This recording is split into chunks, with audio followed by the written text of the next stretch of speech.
Today, we're announcing a $413 million investment package that will bring forward a significant volume of maintenance work on school property to help boost the construction sector.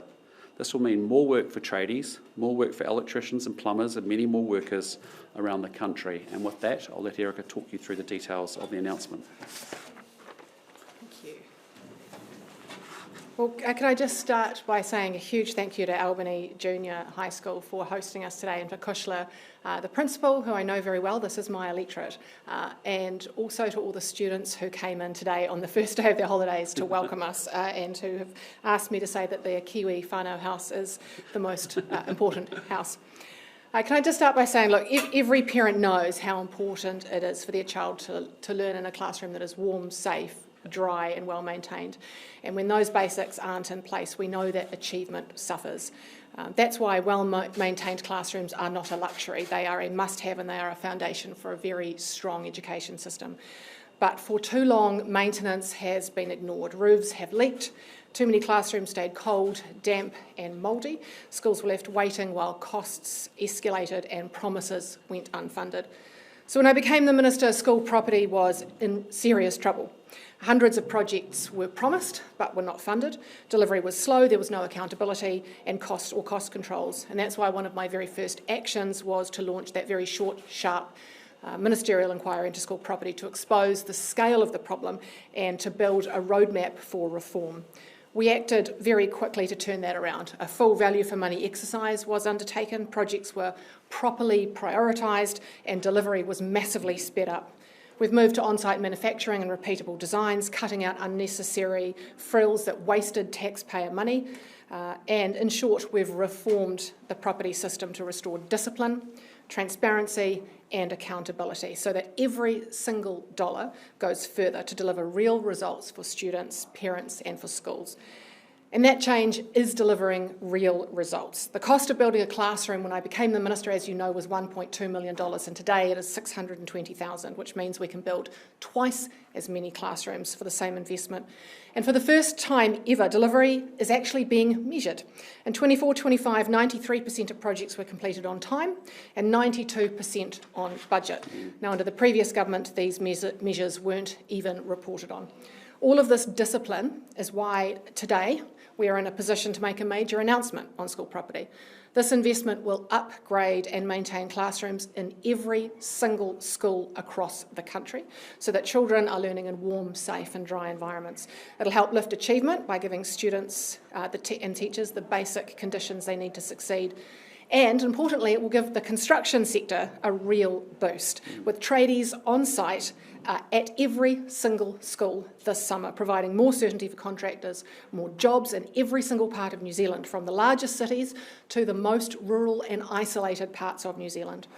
Today I can confirm a $413 million school property maintenance package to continue the turnaround in school property. So firstly, $58 million will provide a 50% top-up to every single school on their property maintenance grant for essential jobs like painting, washdowns, roof repairs, essential maintenance jobs over summer.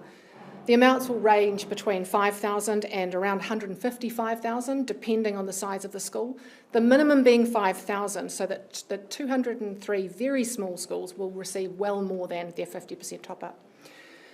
$255 million will be invested into the Ngā Iti Kahurangi program, a very successful centrally run program, upgrading every single one of our 934 small, rural and isolated schools, which account for almost half of every school in New Zealand.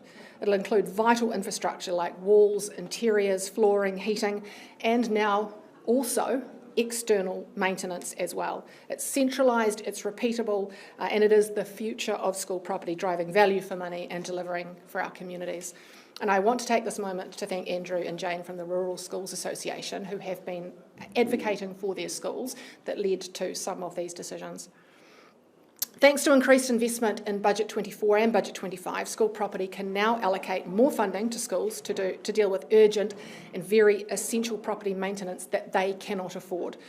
So an additional $100 million will be added to the supplementary 5YA, schools will know well what that is, pot over the next 5 years, which will fund an additional 45 school big projects each year. This is on top of the $250 million that's allocated each year. And what that means is that this year, we will be contacting another 45 schools by the end of the year to tell them that they will have their urgent and essential property needs met that they can't afford. This is on top of the 270 who've already had their projects received this year. But here's the bottom line. By managing school property so much better, we're not only fixing classrooms faster, we're creating jobs in every community with tradies working, as I say, in every school this summer. This is responsible government in action, taking a very broken system, restoring discipline, delivering results, and that parents, teachers and communities can see. My message to parents is that there is a faster track to delivering warm, safe, dry classrooms for your children. And my message to schools is that we are getting more cash out the door more quickly for your important maintenance, repairs and upgrades to sort out the problems that you have to deal with every single day so that you can get delivering for your communities. The corner has been turned on school property. Backlogs are being cleared. Maintenance is being doubled down on. Value for money is delivering for more families and more schools. And this investment just isn't just about classrooms. As I said, it'll drive jobs and growth. A $413 million program of work means contracts for tradies, suppliers, manufacturers in every region of New Zealand.